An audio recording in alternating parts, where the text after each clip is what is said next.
সবাইকে good evening. আমি doctor Ashis Majumdar. আজকের সান্ধ্যকালীন সেশনে আপনাদের সকলকে স্বাগত জানাচ্ছি।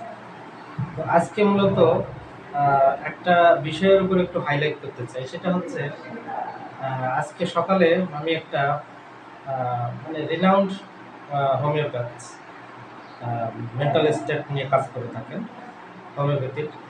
তো যাই হোক, ওনার একটা ক্লাসে দেখলাম উনি বলছেন যে কোনো রোগী বা পেশেন্ট যদি আমাদের ক্লিনিকে এসে বলে যে ডাক্তার সাহেব আমি অনেক দিন থেকে আমি এই রোগটায় ভুগছি, বা কেউ যদি বলে যে আমি দীর্ঘদিন থেকে এই রোগটায় ভুগছি, তাহলে কি রুব্রিক নেবেন?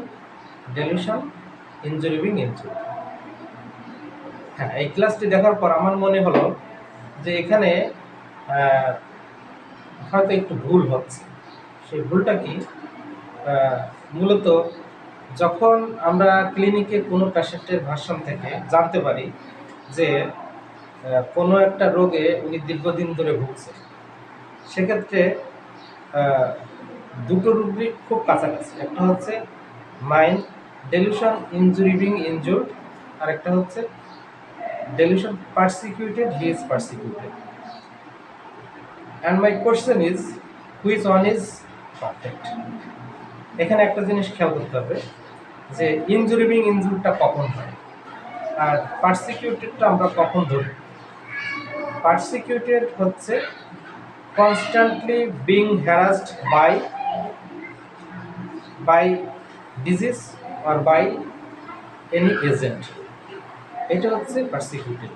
আর ইনজুরি বিং ইনজুর এটা হচ্ছে পেইন প্লাস পজ। ইনজুরির ক্ষেত্রে আপনাকে পেইন এবং পজ দুটোই থাকতে হবে।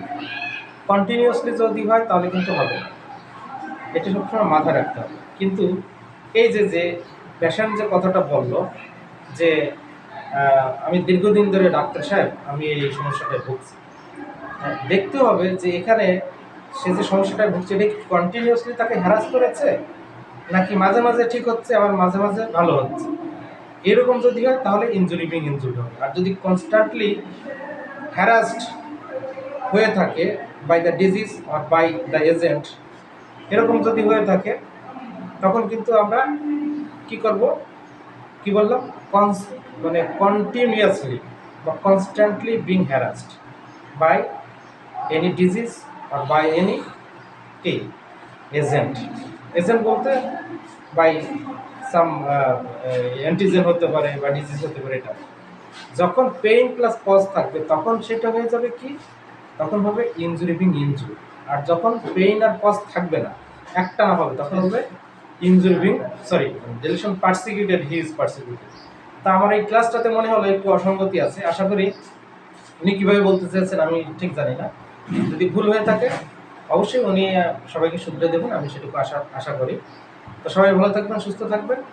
আর রুব্রিক্সের ইনার মিনিংস বা ইনার ফিলিংস যদি বুঝতে হয় তাহলে একদম সঠিক বা পারফেক্ট রুব্রিক নিয়ে যারা গবেষণা করেন তাদের সাথে অবশ্যই যোগাযোগ রাখবেন বা তাদের ক্লাসে যোগ দেবেন, এটা হচ্ছে আমার রিকোয়েস্ট থাকবে। তো সবাই ভালো থাকুন, সুস্থ থাকুন, আবার পরবর্তীতে কথা হবে, দেখা হবে। আজকের মতো ক্লাস শেষ করছি। আর সবার আগের অগ্রিম ঈদের শুভেচ্ছা জানালাম। সবাই ভালো করে ঈদ কাটিয়ে আসেন, ভালো থাকবেন, সুস্থ থাকবেন। আজকের মতো এখানে শেষ করছি। শুভ সন্ধ্যা।